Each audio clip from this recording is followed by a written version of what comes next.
জুমার মসজিদের ভিতরে যখন আমরা নামাজে দেখি মসজিদে মুসল্লিদের আল্লাহর ফজলে জায়গা হয় না। এত সুন্দর একটা পরিবেশ বাংলাদেশ, সেই দেশের ভিতরে হাতে গুনলে গোটা কয়েকটা নাস্তিক আজকে তাদের গলায় এমনভাবে বেড়ে গেছে, দেখা দৃষ্টিতে মনে হয় যে বাংলাদেশের ভিতরে আস্তিক বলতে মনে হয় একেবারেই নাই। তা আমি সম্মানিত ওলামায়ে কেরাম সহ সমস্ত কলেমাগো মুসলমানদেরকে আমি অনুরোধ করব, আসেন ইসলাম মুসলমান বিদ্বেষী চক্রদের মূল উদ্দেশ্যই হলো মুসলমানদের ভিতরে ডিভাইডেড তৈরি করে বিচ্ছিন্ন করে রাখা। আজকে আপনারা লক্ষ্য করে দেখবেন যে একটু আগে আলোচনা করে গেছিলেন আমাদের সম্মানী নদভী সাহেব। আলোচনার ভিতরে তিনি বোঝাতে চেয়েছেন যে আজকে মূলত তাদের যে বক্তব্যগুলো আমরা মাঠে ময়দানে লক্ষ্য করছি, এর সঙ্গে কিছু আবার আলেম নামী নামধারী পক্ষ অবলম্বন করে তাদের পক্ষে কথা বলি।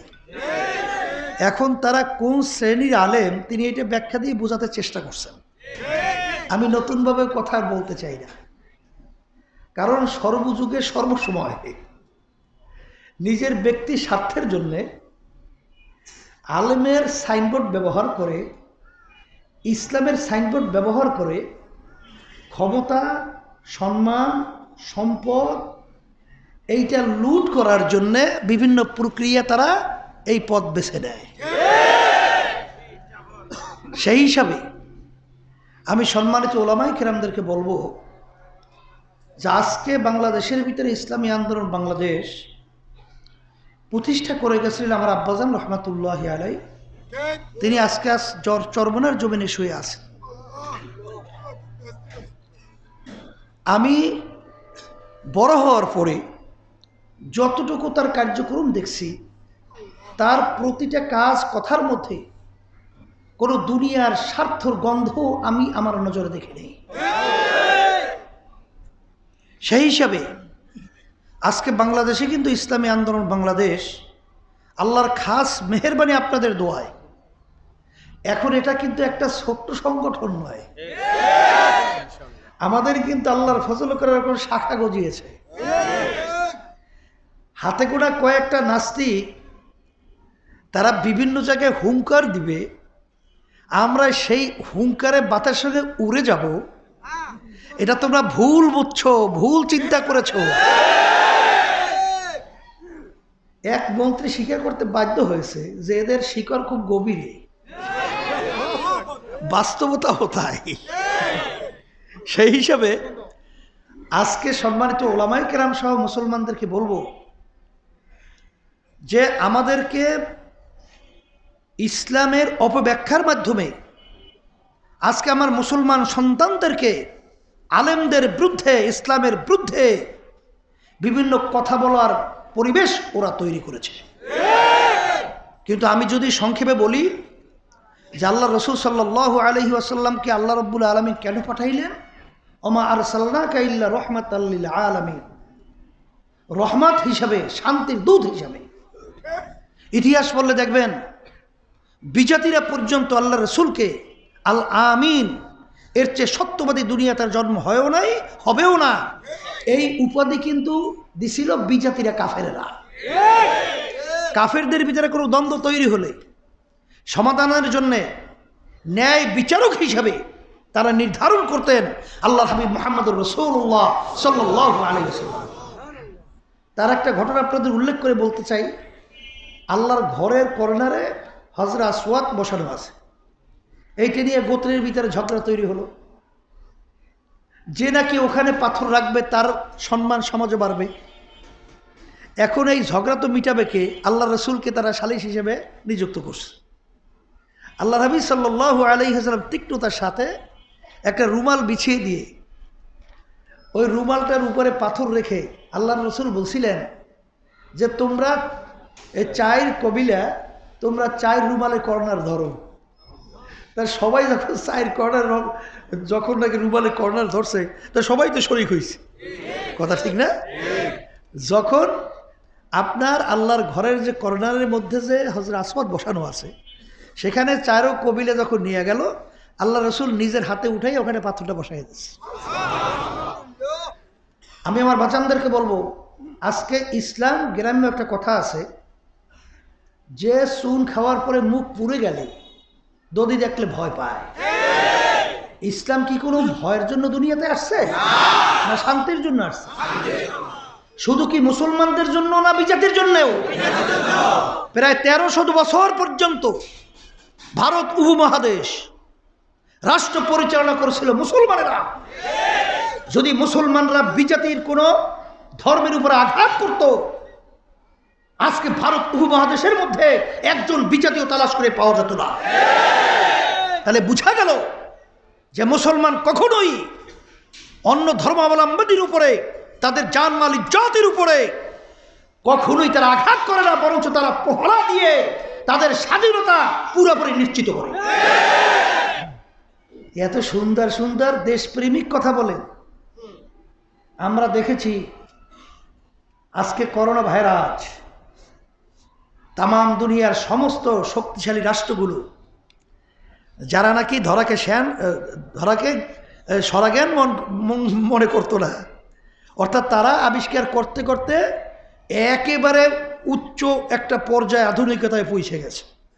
আল্লাহ রাব্বুল আলামিন বলছেন, একটু সবুর কর, ধৈর্য ধর, এমন এক মিসাইল মারতে আসি, ওই শক্তি ফিরাবার তোদের নাই, পাঠায় গেছে করোনা। এখন যত সব চেষ্টা শেষ করার পরে ওরা বলতেছে আমাদের সব শক্তি শেষ, এখন উপর আল্লাহর দিকে তাকাই দেব, পরে হইলে উপর আল্লাহকে মানছে। কথা ঠিক কি? এই করোনার সময় বাংলাদেশে যখন দেখছি কোন আল্লাহর বান্দা মারা গেছে, তখন তার ছেলে তার কাছে যায় না, মেয়ে তার কাছে যায় না, আত্মীয় স্বজন কাছে যায় না। এমনকি যমুনা গ্রুপের মালিক বাংলাদেশের সবচেয়ে বড় ধনীদের ভিতরে একজন, তিনি যখন নাকি শ্বাস উঠাতে নামাতে আর পারছেন না, ডাক্তারকে ডেকে বলতেছেন, কাগজ কলম নিয়ে আসো, আমি লিখে দেয় আমার সমস্ত সম্পদ, আমি কাদের জন্য সম্পদ তৈরি করলাম, আজকে তা আমাদের ডান পাশে বাম পাশে সামনে পিছনে কেউ নেই, আও তুমি সব সম্পদের মালিক হয়ে যাও। এই অবস্থায়ও আজকে ওলামায়ে কেরাম জানের ঝুঁকি নিয়ে তারা এই করোনা ভাইরাসে যারা নাকি ইন্তেকাল করছেন, মারা গেছেন, তাদেরকে গোসল করিয়ে, কাপড় পরিয়ে, কবর তৈরি করে সসম্মানে তাদেরকে দাফন করেছেন।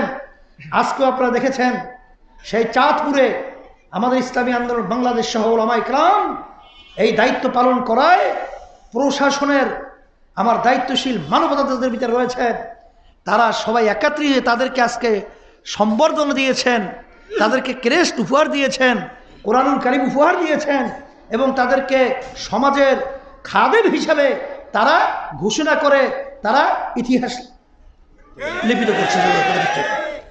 আজকে দেশের দরদি সেজেছ, কারা দেশের দরদি আর কারা দেশের দরদি না। আজকে বাংলাদেশকে মরুভূমি বানানোর জন্য ভারত সরকার যখন টিপাই মুখ বাদ দেওয়ার পরিকল্পনা করেছিল, সমস্ত বিশ্বের ভিতরে সমস্ত পানি বিশেষজ্ঞরা একমত হয়েছিল যে এই বাঁধের মাধ্যমে বাংলাদেশ মরুভূমিতে পরিণত হবে। তখন আমরা দেশের কারা প্রেমিক তখন আমরা দেখেছি। কই তখন আওয়ামী লীগের লোকরা কোথায় ছিল? তখন বিএনপির আমার বাবারা কোথায় ছিল? তখন জাতীয় পার্টি কোথায় ছিল? তখন ইসলামী আন্দোলন বাংলাদেশ লক্ষ মানুষ নিয়ে তাদের পকেটের পয়সা খরচ করে তারা প্রায় 3300-এর উপরে গাড়ি নিয়ে ঢাকা থেকে লং মার্চ করে এই টিপাই মুখ বাঁধের বিরুদ্ধে ভারত সরকারকে হুঁশিয়ার করে বলেছিল, এই বাঁধ নির্মাণ করলে বাংলাদেশের মধ্যে আরেকটা মুক্তিযুদ্ধ তৈরি করা হবে।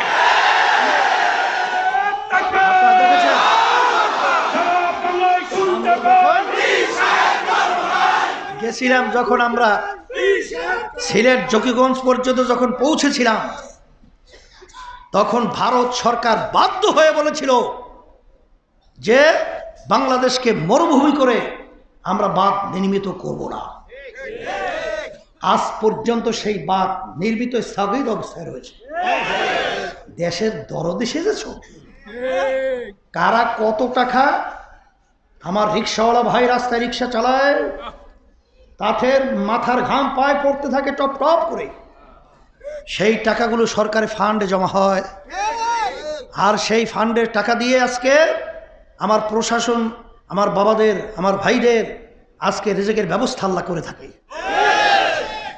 সেই আমার রিক্সাওয়ালা বাবাদের সেই উপার্জিত টাকা আজকে বিদেশে পাচার করা হয়, যেটা আমরা কিন্তু সংবাদ পরিবেশন করি নাই, এটা কিন্তু সরকারি পর্যায়ে জরিপের মাধ্যমে সংবাদ পরিবেশন করেছে। আমাদের অর্জিত টাকা, আমাদের ঘাম ফেলানো টাকা, আর তোমরা ক্ষমতায় বসে বসে আজকে জনপ্রতিনিধি সমাজের খাদেম দাবি করি, আজকে তোমরা বিদেশে টাকার সম্পদের পাহাড় গড়িয়েছ, আর দেশের দরদি আজকে মুখ থেকে বলো তোমাদের এই মুখের উপর আমরা ধিক্কার মারছি।